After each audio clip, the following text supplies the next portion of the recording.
Hi students, I am Upasana. Welcome to win study. तो students, आज हम डिस्कस करने जा रहे हैं एक्सरसाइज 9.1 का question number 2। Question number 1 and introduction हमने अपनी प्रीवियस वीडियो में करी थी। तो स्टूडेंट्स, स्टार्ट करते हैं क्वेश्चन नंबर 2। क्वेश्चन नंबर 2 में क्या बोलता है हमें? A tree breaks due to storm and the broken parts went so that the top of the tree touches the ground, making an angle 30 degree with it. The distance between the foot of the tree to the point where the top touches the ground is 8 meter. Find the height of tree. तो students, आपको क्या करना है? जैसे जैसे ये बोलता जा रहा है आपको वैसे वैसे बनाते जाना है। बोलता है ए ट्री ब्रेक्स, यानी कि एक पेड़ टूटा किसकी वजह से? स्टॉर्म की वजह से।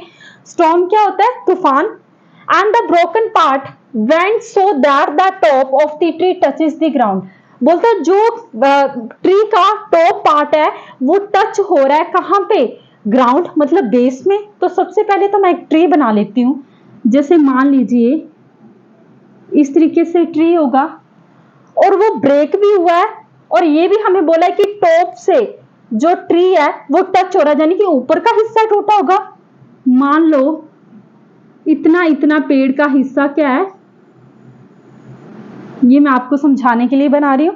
ये टूटा होगा और मतलब इतना इतना पेड़ बचा है, इतना इतना टूट कर यहां पे गिर गया है।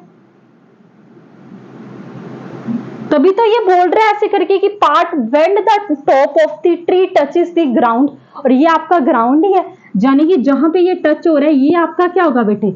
बेस होगा। ये आपका बेस ही होगा ना।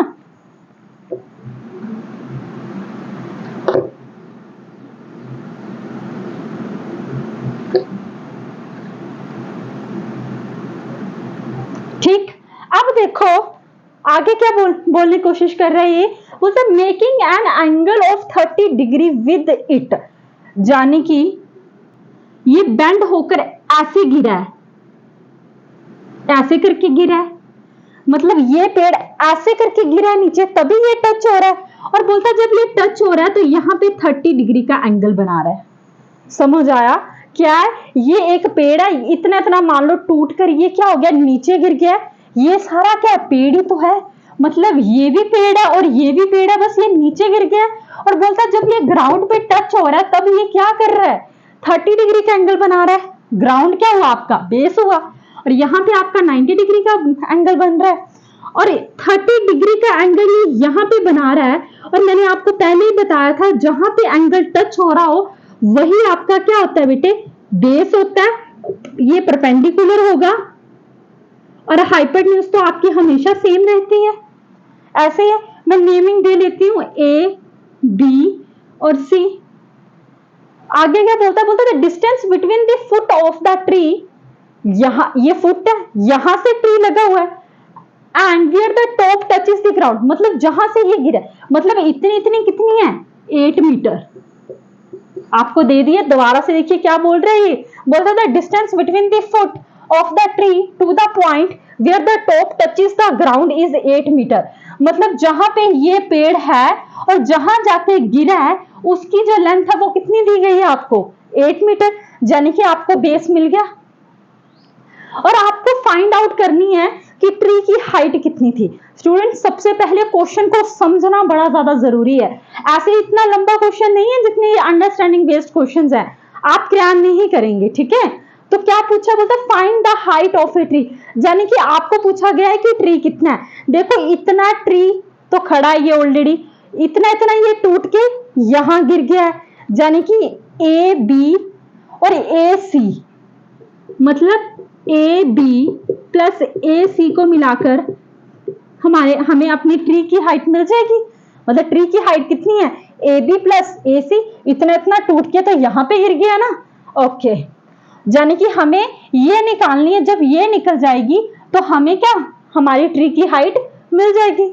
उसके बाद मैंने आपको बोला था पंडित भद्री प्रसाद, ये फॉर्मूला तो आपका बिल्कुल काम आने वाला है। जिसने ट्रिग्नोमेट्री नहीं करी उसको कुछ भी समझ नहीं आ रहा होगा। साइन कोस टैन, और ये क्या आपका होता है?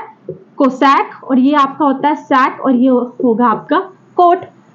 इस चैप्टर को ट्रिग्नोमेट्री करने के बाद ही करिएगा। ठीक है, अब देखो हमेशा क्या होता है सम एप्लीकेशंस ऑफ ट्रिग्नोमेट्री में। अब मेरी बात सुनिए बच्चे, ये क्या आपका ए बी, ये क्या आपका बी सी, यानी कि हमें पहले ए बी निकाल लेना चाहिए। और हमेशा अगर आपको कोई एंगल निकालना हो तो एक साइड अगर आपको पता हो, एक साइड आपको नहीं पता हो, तो आप क्या करोगे, एक नाउन साइड्स और एक अननाउन साइड का कॉम्बिनेशन देख के क्या करोगे, एंगल पे बात करेंगे हम। देखो हमें ए बी नहीं दिया हुआ, तो ये मैंने ए बी लिख लिया, अपॉन क्या आपका बी सी। ओके, और ये कौन सा एंगल बना रहा है? अब मुझे बताओ, ए बी क्या था आपका, परपेंडिकुलर, और बी सी क्या था आपका, बेस। ए बी आपका परपेंडिकुलर ही तो था बेटा। अब मुझे बताओ यहाँ पे परपेंडिकुलर और बेस की बात कहाँ हो रही है? यहाँ पे देखो perpendicular upon hypotenuse, base upon hypotenuse, perpendicular upon base, यहाँ पे हो रही है। यानी कि यहाँ पे जो एंगल बन रहा है वो किसका बन रहा है, tan 30 डिग्री का। किसका एंगल बन रहा है, tan, मतलब किसकी बात हो रही है, tan 30 डिग्री। अब देखो ए बी तो आपको निकालना है बच्चे, ए बी अपॉन और बी सी कितना है 8, और tan 30 की अगर आपने ट्रिग्नोमेट्री का टेबल अगर आपको लर्न हो तो tan 30 की वैल्यू कितनी होती है, 1/√3। तो लिख लीजिए 1/√3। अब कर दीजिए ए बी √3, ये मल्टीप्लाई हो जाएगा यहाँ के, और ये इसके साथ 8। अब A B is equal to √3, यहाँ पे क्या हो रहा है, मल्टीप्लाई हो रहा है, तो यहाँ पे आके क्या हो जाएगा बेटे, डिवाइड हो जाएगा। ठीक है, क्या आपकी ए बी की वैल्यू कितनी आ गई बेटे, 8/√3। समझ आया या नहीं आया? तो मैं यहां पे लिख लेती हूँ, हमारी ए बी की जो वैल्यू है वो कितनी आई है, 8/√3। ओके, अब देखो यानी कि इसमें से ये तो निकल गया, अब निकालना क्या हमें, AC निकालना है। ओके, तो AC निकालते हैं, मैं ये इरेज कर देती हूँ।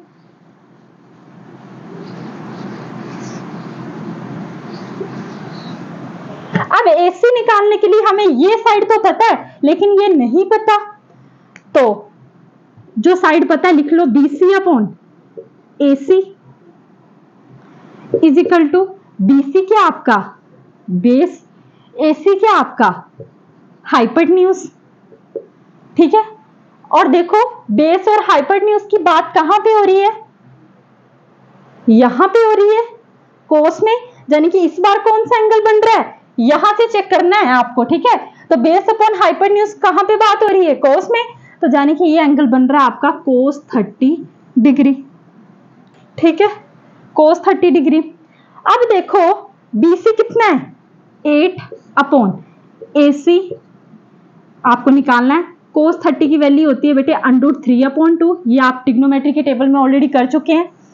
यहाँ पे क्रॉस मल्टीप्लिकेशन 2 8 का 16 AC √3, यहाँ पे √3 क्या आ रहा है, मल्टीप्लाई हो रहा है, यहाँ आके क्या आ जाएगा, divide is equal to AC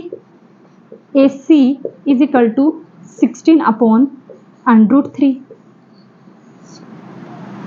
देखो ये आ गई आपकी AB की वैल्यू और ये आ गई AC की वैल्यू।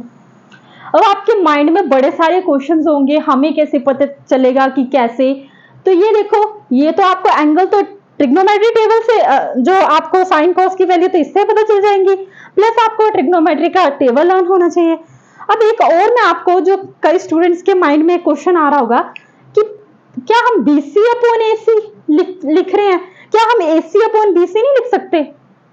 मान लो आपने पहले बेस रखा, फिर उसके बाद आपने हाइपोटेन्यूज रखी, तो हो सकता है कि कई स्टूडेंट्स के माइंड में ये बात आ रही हो कि क्या हम हाइपोटेन्यूज ऊपर नहीं रख सकते थे जो वैल्यू नहीं थी।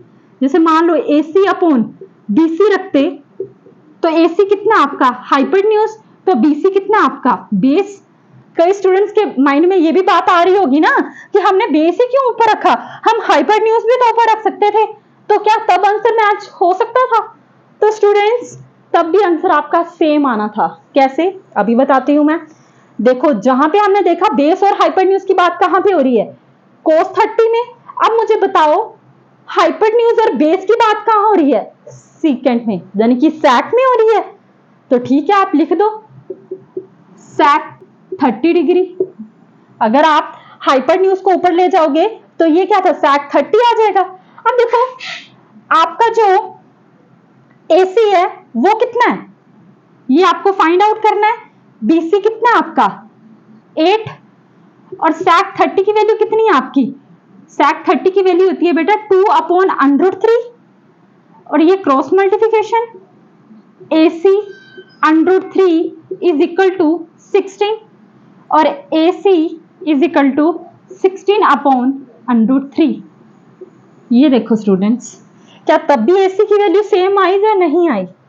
मतलब इस चीज से कोई फर्क नहीं पड़ता कि क्या जो वैल्यू नहीं दी गई वही ऊपर रखनी है, आपका जो मन करता आप वो करिए, लेकिन आपको एक तो इसके बारे में नॉलेज होना चाहिए, दूसरा आपको ट्रिग्नोमेट्रिक टेबल की जो वैल्यूज हैं जैसे sec 30, sin 30, 45, कोसेकेंट 60, इन सभी का ट्रिग्नोमेट्रिक टेबल मैंने करवाया है ट्रिग्नोमेट्री वाले चैप्टर में, तो ये पता होना चाहिए। तो इसीलिए AC की वैल्यू 16/√3 भी है, आप दोनों में से कोई भी कर सकते हो, ये तो आप क्रैम ना करें, इसीलिए मैंने आपको एक्स्ट्रा में बताया, ठीक है।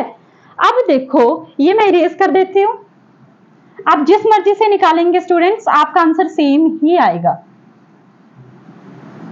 अब यहां पे मैं लिख लेती हूं कि जो आपकी AC की वैल्यू है वो कितनी आ गई है 16/√3। अब मैं ये इरेज कर देती हूं। आपको पता है आपके पास AB भी आ गया है और AC भी आ गया है। देखिए AB कितना आया था आपका 8/√3, आप साथ साथ में नोट करना स्टूडेंट्स, आगे 16/√3, √3 आ गया एलसीएम, यहां पे आ जाएगा 8 + 16। अब 8 + 16 कितने होते हैं 24, 24/√3। अरे ये क्या हो गया, मैंने आपको बताया था कि डिनोमिनेटर कभी अंडरूट में नहीं आना चाहिए, क्या हमने ये डिस्कस किया था इस चैप्टर में? तो क्या करते थे हम कि अंडरूट हट जाए, तो अंडरूट हटाने के लिए हम क्या करते हैं स्टूडेंट्स, रैशनलाइज करते हैं। तो √3/3 यानी कि 24√3/√3 का क्या हो जाएगा यहाँ पे स्क्वायर, स्क्वायर ही होगा ना, इसको इसके साथ मल्टीप्लाई किया, इससे ये कैंसिल आउट हो गया, यानी कि 24√3/3, 3 1 जा 3, 3 8 का 24, ये आपका आ गया 8/3। क्या आ गई है आपकी ट्री की हाइट आ गई, ठीक है। अब देखो अगर आप इसको आगे करना चाहते हैं तो मैं वो भी बता देती हूँ, √3 की वैल्यू होती है 1.73, ये आप स्क्वायर रूट से निकाल सकते हैं। जब आप √3 का स्क्वायर रूट निकालेंगे तो आपकी वैल्यू आएगी 1.73। तो जब आप 8 को मल्टीप्लाई करते हैं 1.73 के साथ तो आपका आंसर आ जाता है बेटे 13.84 मीटर। आप चाहे तो इतना भी कर सकते हैं, लेकिन अगर आप ऐसा करेंगे तो आप देखो, अगर आपको कोई आपसे वैल्यू पूछे तो आप ऐसे थोड़ी ना बताते हो √3 में, एग्जैक्टली वैल्यू बताओगे ना। तो ये कितनी आ गई 13.84 मीटर, यानी कि जो आपकी ट्री की हाइट थी बेटे वो कितनी आई है 13.84। समझ आया या नहीं आया? तो आई होप स्टूडेंट्स कि आपको मेरा ये क्वेश्चन समझ आया होगा। नेक्स्ट क्वेश्चन करेंगे हम अपनी नेक्स्ट वीडियो में। Thank you so much.